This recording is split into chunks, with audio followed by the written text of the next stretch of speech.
Шановні колеги, доброго ранку. Dear colleagues, good morning. We'll have Crimea. We have a press conference about the issue of access of Crimeans to telecommunication and to mobile communication. It is called Crimea. The subscriber is out of reach, and we have a known expert in the field of mobile in and internet communication and founder of Internet Alexander Oksashensky and me, Berezovets, and expert of the Center of Free Crimea, Roman Stavchuk. We'll begin with, we'll describe what was happening on the peninsula as to control of the new control of occupational authorities over telecommunication.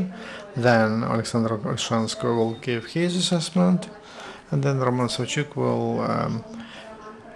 inform you about infographics, Crimea out of reach, and he will speak about the dates and aspects about limitations of Crimeans on communication after the beginning of Russian annexation of Ukrainian Crimea, which began on the 20th of February 2014. Mobile operators and first of all internet providers, they were quite in tough control and pressure of by Russian occupational authorities. It happened first of all because Russians they had to control mobile internet communication on the peninsula, especially representatives of law enforcement bodies, front, internal, Berkut, security service, and external intelligence, and because a lot of channels of government channels were destroyed and damaged the only structure which preserved until the last day from Crimea, direct government connection, that was communication that interior service and security service. Military units that were surrounded by Berkut thugs and green men, and they had to communicate with the leadership journalists through mobile communication. And all of that caused that Russian Federation and special services started to control all mobile operators, and they used jam and equipment to jam signals of mobile signals on the peninsula, and there was a separate picture with the internet providers, because social networks like Facebook, Contact, Twitter, Instagram, they were one of not many sources of right information from the peninsula. From Facebook or from Twitter, we received the biggest number of about activity of Russian occupants on the peninsula. And since the first weeks, Russian authorities they started to set pressure, and we spoke about that about TV and what they did to, pressure on Ukrainian TV and radio companies and on journalists. But also we should mention that the same, we can say the same about internet providers. What happened after that? For some time, Ukrainian telecommunication and internet operators, they functioned on the peninsula. But since the summer of 2014, the serious problems. And we see that at the beginning of August, almost a year ago, 2014, self-announced Dmitry Polonsky was Prime Minister. He told that Ukrainian operators will cease the activity on occupied territory since August 5. That happened. Kyivstar was the first. It stopped its operations, and on August 11, 2014, live. Star did it on August 20, and serious problems. MTS had MTS Ukraine, and they stopped providing their services. The first who did it, that was PeopleNet, but internet operators, and they had about 100,000 clients on the peninsula. In addition to that, that was the last data for this year since April 1st this year on the official webpage of Ukrainian operator of Intertelecom. They told that they have no chance to provide financial services on the peninsula, and After they left, Crimea has no communication. They have no 3G, CDMA.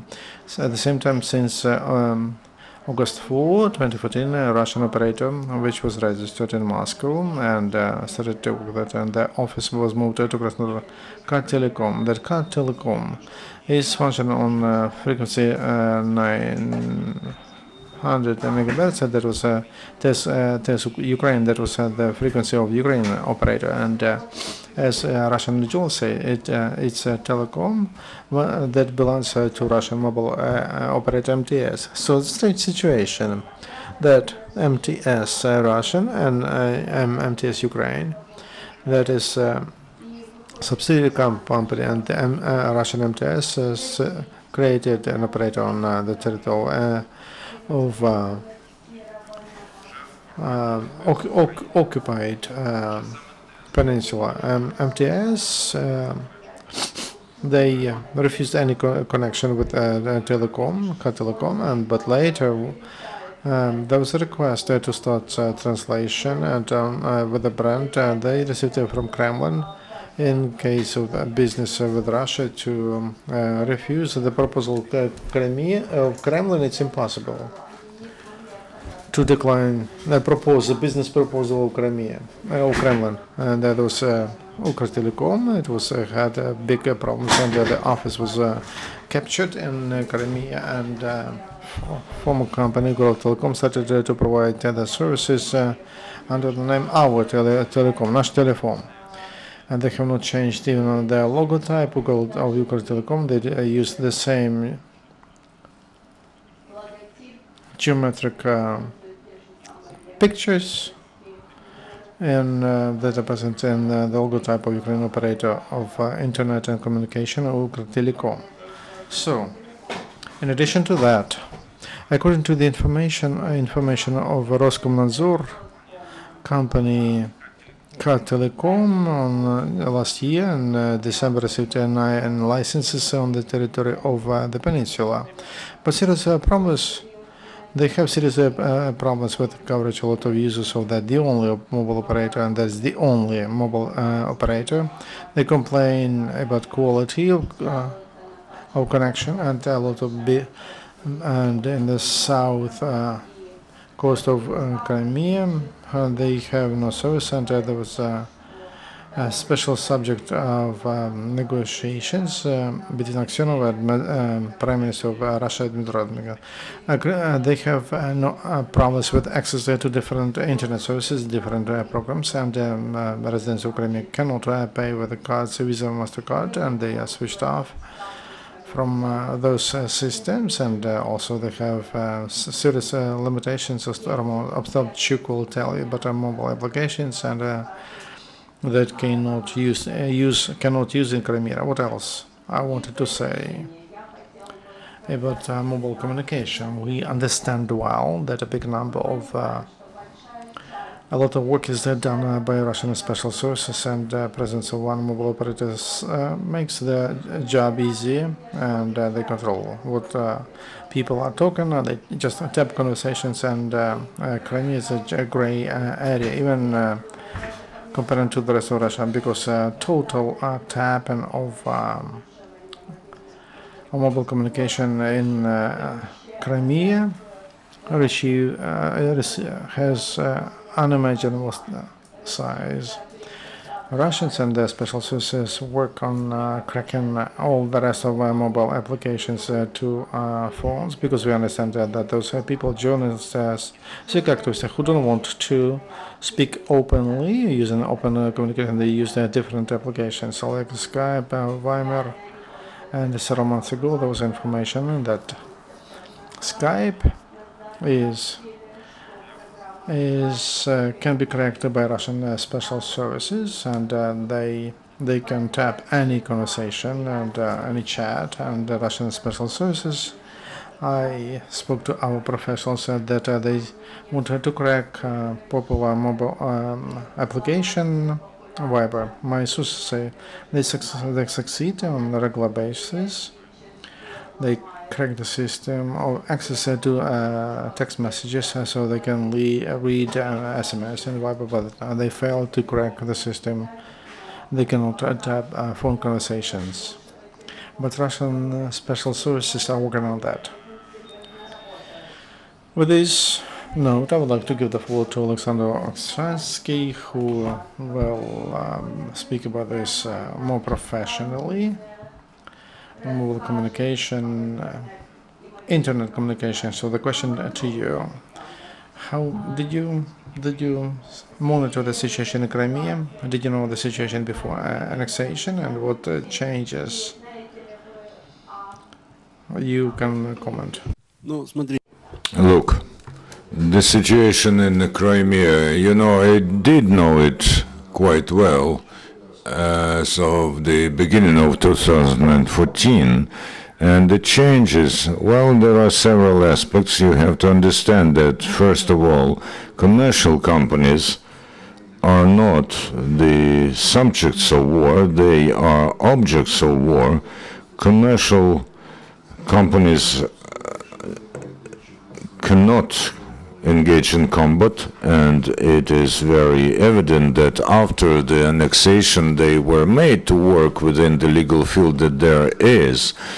And this applies to every territory, not just Crimea, but also the so-called DNR and LNR. That's why, you have to understand precisely that it is not they who are calling the tune. We only can talk about the after effects of applying some procedures to them by the state that occupied this territory. Yes, of course, this is unpleasant, and as a person, I don't like the fact that MTS, MTS here, MTS there, and it's sort of K Telecom there, but we have to understand that in this case, MTS is deprived of their own will on the territory of Crimea, and we cannot ask what they had to do. They could not blow up their masts. What the private company should do in this case. I think that here we cannot make any claims against Crimean companies. Another issue is claims against the Ukrainian authorities, who for many, many years were very reluctant in the way that there were no big communication companies in Ukraine with Ukrainian capital. Well, there are some, but mobile operators were mostly with the foreign capital. Even the telecom that you mentioned here, although they are called Ukrtelecom, in practice they do not have Ukrainian assets and capital. So I think that this situation should be reviewed to some extent in connection with the war and with what's happening. I'd be pleased to answer if there are any specific questions. But there's also another important thing that I would like to mention in connection with tapping the conversations. In any case, the traffic of mobile operators can be tapped. This is not a very complicated technology, and if the state is engaged in this, and of course the Ukrainian state does have an opportunity to do this, and of course the Russian state on their territory, how and to which extent this can be done on the adjacent territory when the operator is not yours through the radio waves, in principle this is also possible. You just have to understand that mobile telephone is not a secret way of communication. As far as Skype is concerned, there were a lot of unpleasant things said about Skype since it's been launched, and of course after Skype went under the control of Microsoft, they've got sort of a second breathing, and Microsoft is mostly oriented towards the cooperation with governments, and when they are in such a clinch, when there are two countries with different governments and in fact they are engaged in a war, then it's not very understandable what's going to happen later. As for the Viber and other so-called messengers, the story about Viber is very simple. Text messages are intercepted rather easily. I will not reveal the technology now, but it is not complicated at all. As far as voice traffic is concerned, it's a bit more complicated, but I cannot be an expert here because I do not know the technology itself. But as far as I understand, there's nothing very complicated. Although, of course, you know, this is not a mass technology, although it is a mass when we talk about text messages. When we talk about voice communication, then it is different. Thank you, Alexandra. We'll switch to questions after all the speakers have spoken, and now the word goes to Mr. Ostapchuk to comment on the infographics. As you see, the charts show chronological events about the situation with telecommunications in the occupied Crimea. As Taras said, Dmitry Polonsky in August 2014 said that the Ukrainian traffic will be completely switched off in Crimea, and on the 4th of August, the Russian operator started to work in Crimea, but there's also the information, as it was said here, K-Telecom does belong to MTS, and one of the leaders of the Russian cell communication said that their representatives said that they will not enter the territory of Crimea because they do not think, they think Crimea and its population not a very good paying, well-paying subjects. You can see here the information that in connection with the sanctions introduced against Russia, a lot of residents of Crimea cannot use completely or to the full extent the services of the internet. They cannot use Apple Store or Google Play. They cannot get renewals of Google. They cannot use ATSN. They cannot buy games in Steam. They cannot also use domains registered at 101, and they also cannot pay with Visa or MasterCard. Also, Alexander said that the Ukrainian operators who are considered to be Ukrainian, but they are not Ukrainian to such an extent that they say, because since 2010, the Kyivstar, for instance, belongs to Wimpelcom, which is a company of Russian origin, and they also own the trademark Beeline, so we actually cannot say that Kyivstar is a Ukrainian company.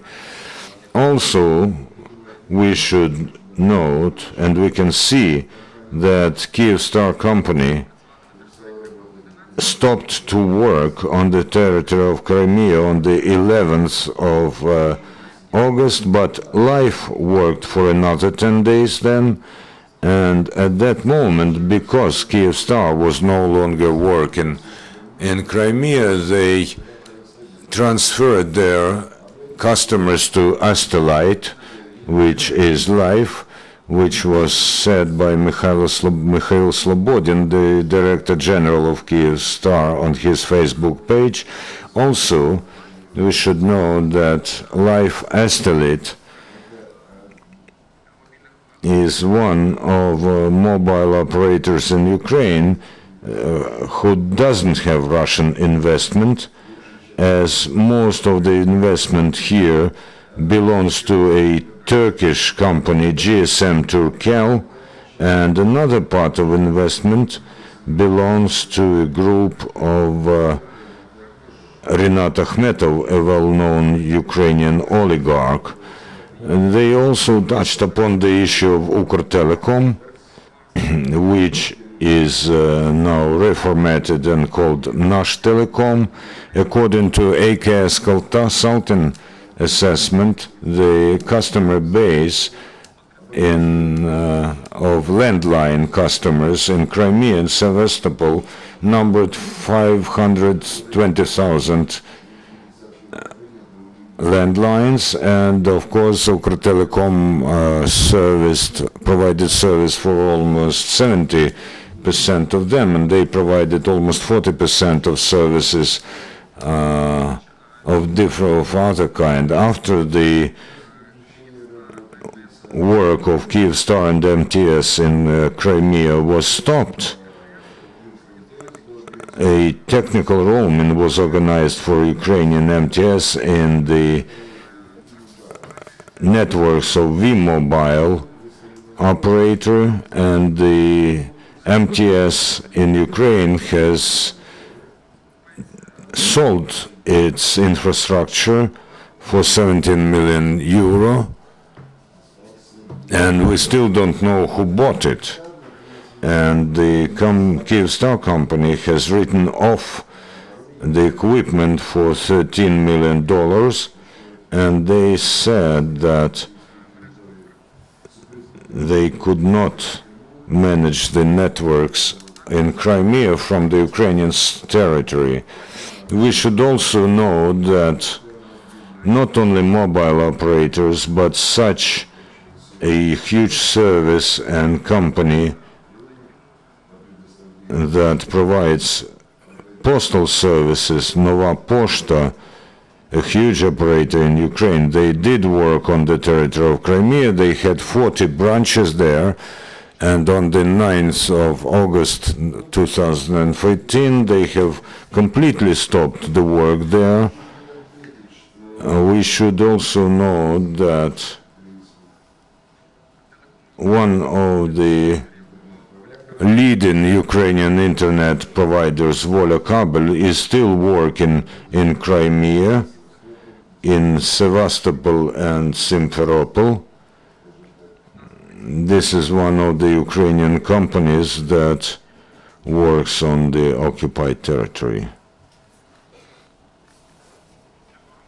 Thank you, Roman. I just wanted to say, in connection with what was said here, and the mobile operators and postal operators were mentioned here, we did invite a week ago representatives of mobile operators, Kyivstar, Life, MTS, Ukrtelecom, and we also invited representatives of Nova Poshta postal service and Triolan as well, mobile operator, and as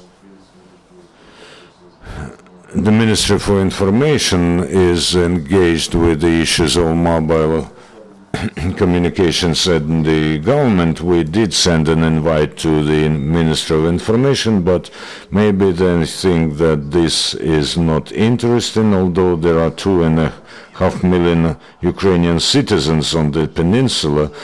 Well, I think that we've talked quite a lot. Please raise your hands. I'll come and give you a mic. Good morning, Radio Liberty.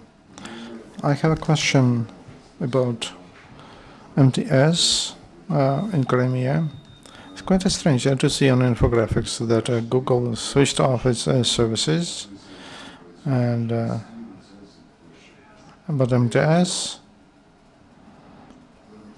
continues to work there, but it continues to work in Ukraine. As I understand, there is no reaction of the government that that all that material base, all the assets were given to Russian company MTS.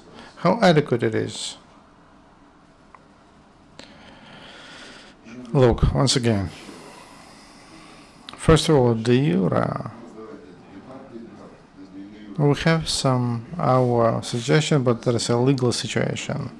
De jure MTS Ukraine, there is a Ukrainian company registered in Ukraine. It can have foreign capital, but there are a lot of companies in Ukraine with foreign capital. Sanctions legally. Ukraine did not introduce any sanction to Russia, against Russia, in difference to the US, for example.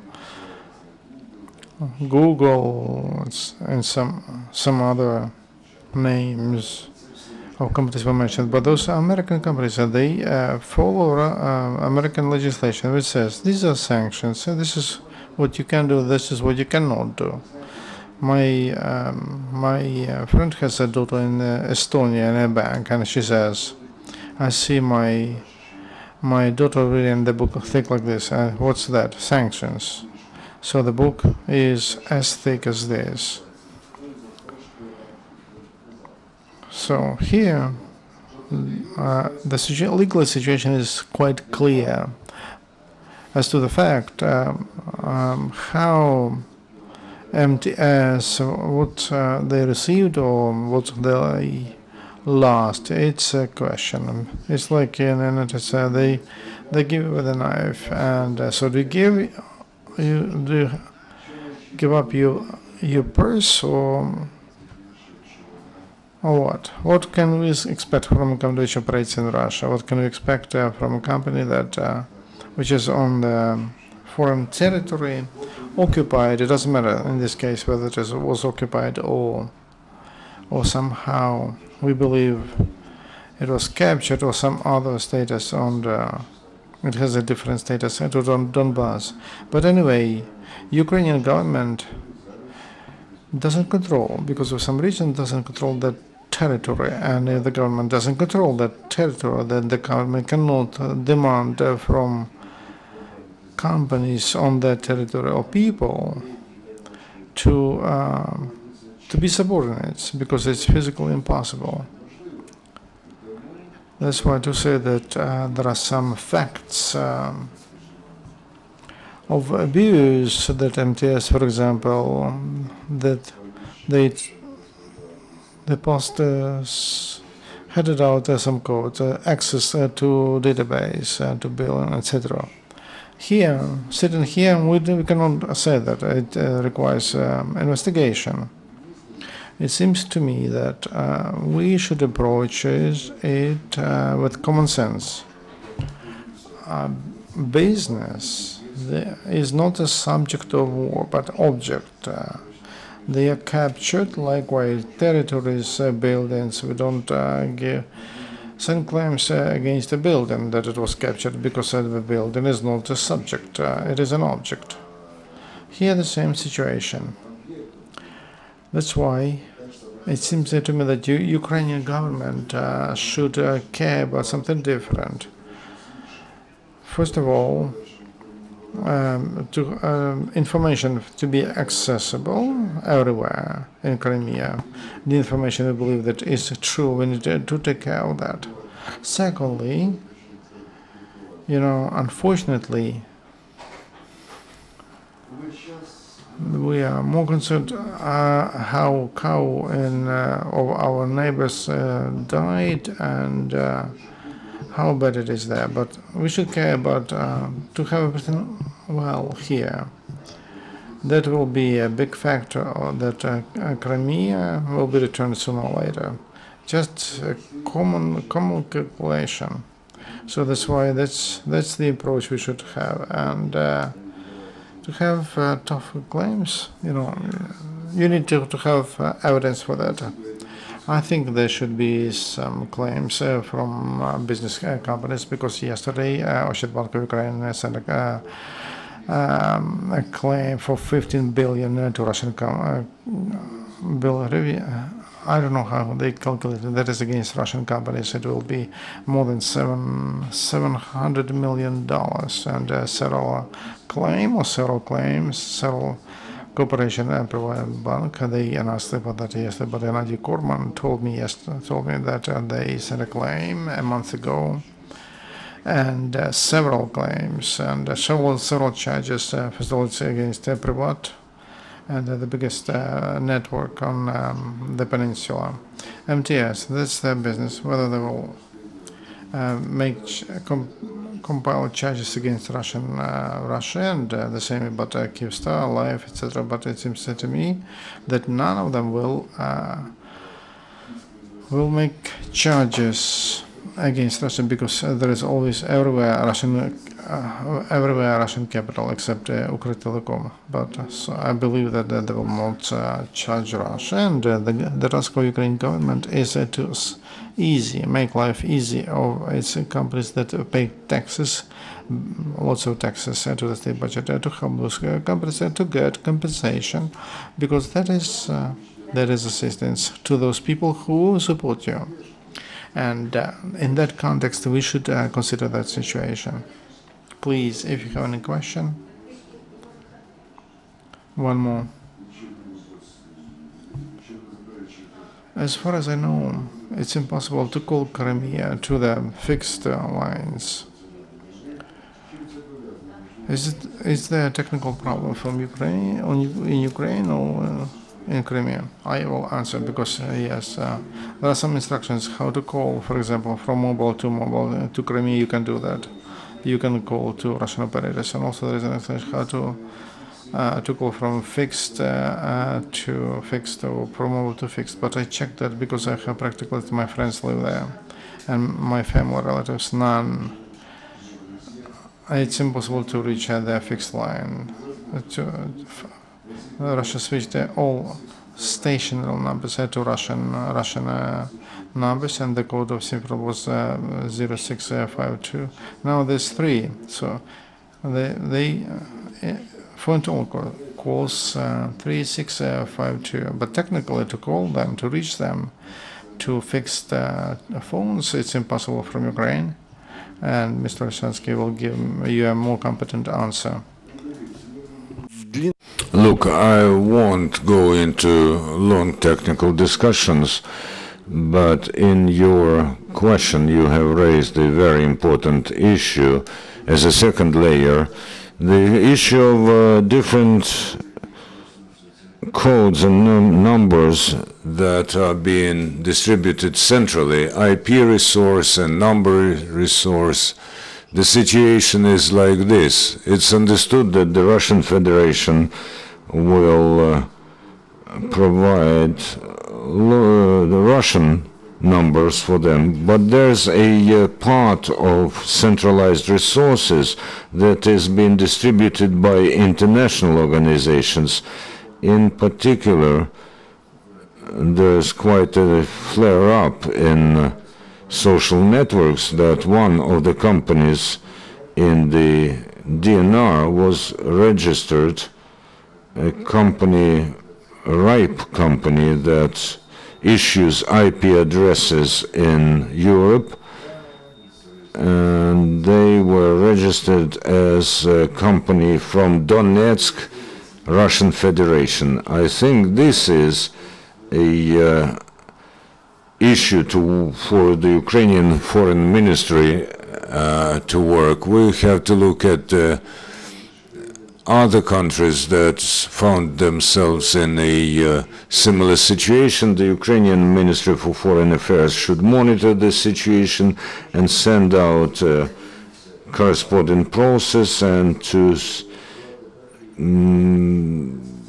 watch so that these things like this do not happen. The role of the state here is very important, because there's a lot of international organizations like this. In some of them, you know, there may be some lobbying interests, and in some just sort of carelessness, and some just do not know where is Ukraine and where is Russia. But the Ukrainian state should think about this. And of course this is quite evident that Russia will use its numbering system. But no, there's no reason on the Ukrainian side. The matter is that the way to dial the number has changed. Look, in the communications there are two sides every time, and when you have to dial 8 and I have to dial 9, who is to blame? Communication is such a thing that it should be adjusted and agreed from both sides. It's understood that if it did work previously and does not work now, we can say that this is linked to the change of the regime of administering, and of course this regime has changed because the territory was occupied. I do not think that Ukrainian operators are doing anything purposefully so that you could not call there. By the way, it is interesting also that, of course, communications have to be paid for, and I think that Ukraine should say that we do accept payments, but in hryvnia. You see, this is a correct policy. To say that we do not have any commercial actions with you and raise a wall, this is incorrect. This does not lead to the return of Crimea. Yes, we are working with you, but we have to conduct our payments in hryvnia. Alexander said that it is important to provide for the access to information for the Crimeans, but what do you mean here? And maybe I'm mistaken, but please correct me. Did you say anything about compensations for companies that suffered losses?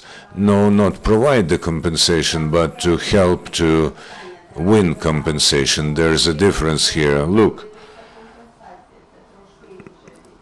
according to the information and access to information, well, ideally, the Ukrainian state should occupy itself with delivering Ukrainian papers, television and radio signal to Crimea, also Ukrainian sites through the internet, and if, of course, you bring books in Ukrainian there, this is also good.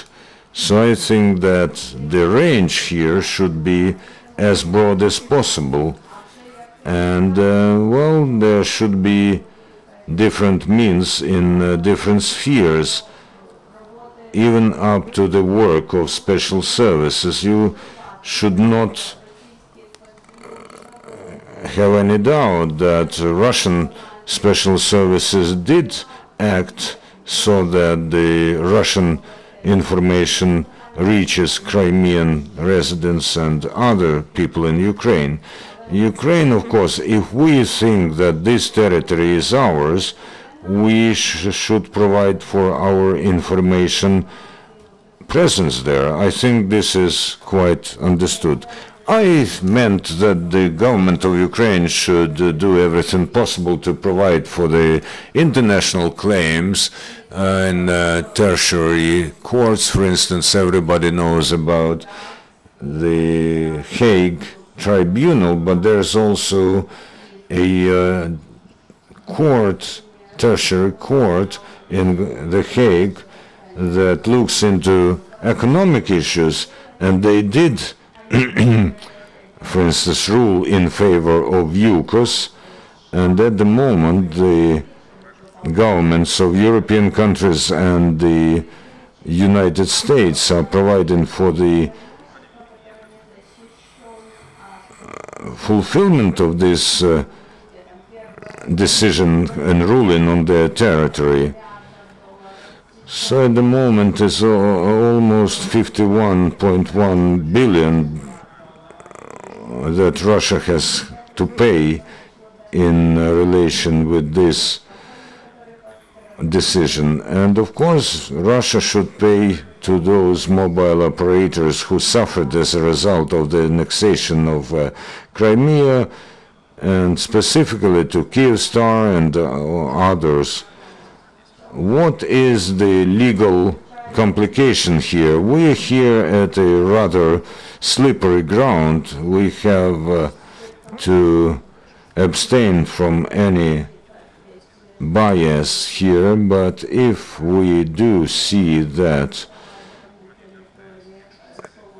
there is a confirmation of the connection of MTS with the Russian company, you know that every company is afraid of international sanctions because MTS does provide services everywhere around the world, everywhere where Russians go, and they of course pay to Russian company. If there is a confirmation of connection between MTS and Russian companies, this in fact means that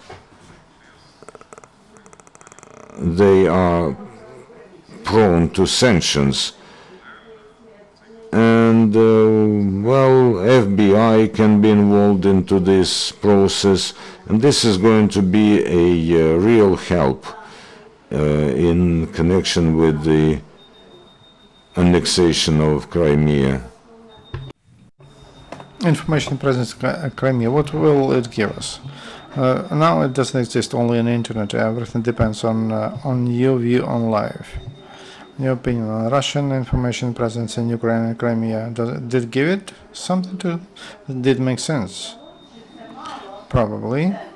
If you answer yes, yeah, then you understand what it will give, what our presence in Crimea will give. But if you believe that no, it doesn't matter what people listen to and watch, then probably not.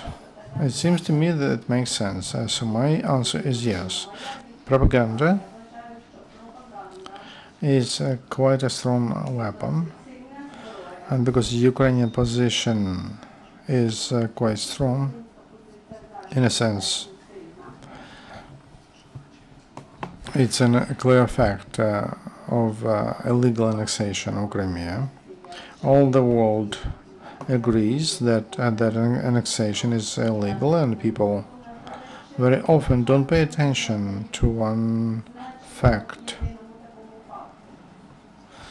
During the last 120 years, 150 years, in Europe, there was illegal. There is no illegal annexation that was confirmed or recognized. The presence of paper to get the territory is just a fundamentally important thing. We don't pay attention to that fact. But remember the Soviet Union and the Baltic republics.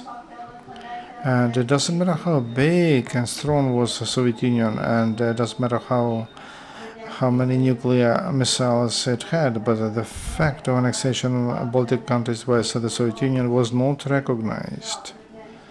And Baltic states, in difference to Ukraine, have not left the Soviet Union. So they were illegally annexed and illegally occupied territories for the rest of the world. They didn't leave the Soviet Union legally. Ukraine legally dismissed, together with Belarus and Russia, dismissed the Soviet Union, but they just told, look, who are you here? We don't know who you are.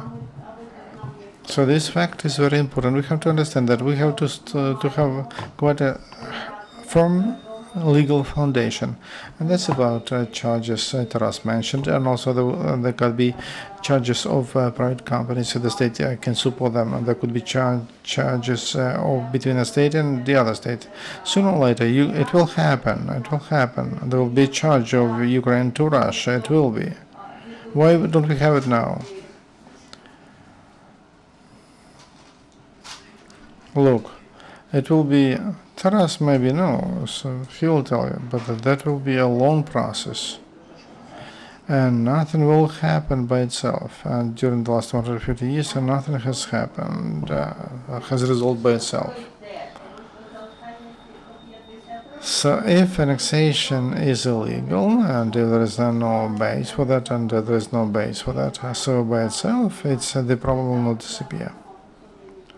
Yeah, charges were supplied to Stockholm Arbitrage Court and it doesn't have a calculation, economic calculation of how much Ukraine lost under those different numbers, so like 20 billion hryvnia, but it's not serious. It's not serious. We're told that realistic charge of Ukraine against Russia, and we have to calculate the use of natural resources, capturing ports, infrastructure, and absolutely everything on the peninsula. Minimum it should be $20 billion minimum and maximum, and that is the assessment of we made 2 or 3 months ago, and up to $1 trillion. So that's the size of the Georgia, small Georgia, which had 4 days war against Russia, and Russia has not annexed the territory, and by fact, South Ossetia is not a part of Russian Federation, just a self-announced republic. The charge of Georgia during the 4 days is $70 billion. That charge was supplied by Georgia, and nobody knows when it will be considered and when they will be decided. But the experience of Georgia shows that Ukraine that we have to move urgently. We lost 1 year, in fact, because that charge was supplied recently, and there is no economic calculation. Only after it is calculation with like shareholders of UCAS. By the way, they requested 120 billion, but the court agreed only with 50, and that's what happens always. So if our charge is 200 billion, and they will reduce it to 100 billion dollars. If we would like to have a trillion, we should demand $3 trillion to receive one. And nobody knows what will be whether the court reduces them or somebody will enlarge them by 2 times. And what is important here, even if people say, okay, there is no precedent when those compensations were paid out, what's the point to waste your time, etc.? It's the same story, like with registration of a company of Donetsk in the Russian Federation. Of course, it makes sense. Ukraine as a state, that's a way to mark our position, and so somebody should work on that. By the way, as far as I know, precedents of payment of compensations, they exist. And the Second World War II, it's a different story. The compensation, they got it through military force. Germany was occupied in such a way it was forced to pay the compensation. I mean, without military activities. Nevertheless, that is a strong legal position, and somebody must work on that. It's not only about Crimea; it's about everything around, and not, of course, not communication. That includes Donbass, also because those charges should be in one package, in one during one trial, because Crimea and Donbass, the territories are different, and that is quite a serious sums. And the charges about Donbass, it will be many $1 billion. Our press conference is over. We have to finish. Once again, let's thank all the participants, Alexander Roman Stavchuk, for the preparation in our press conference. Next time, Free Crimea will hold its event in Ukraine Crisis Media Center in 2 weeks, and wish you amusing summer, and we wish you to recreate and to rest.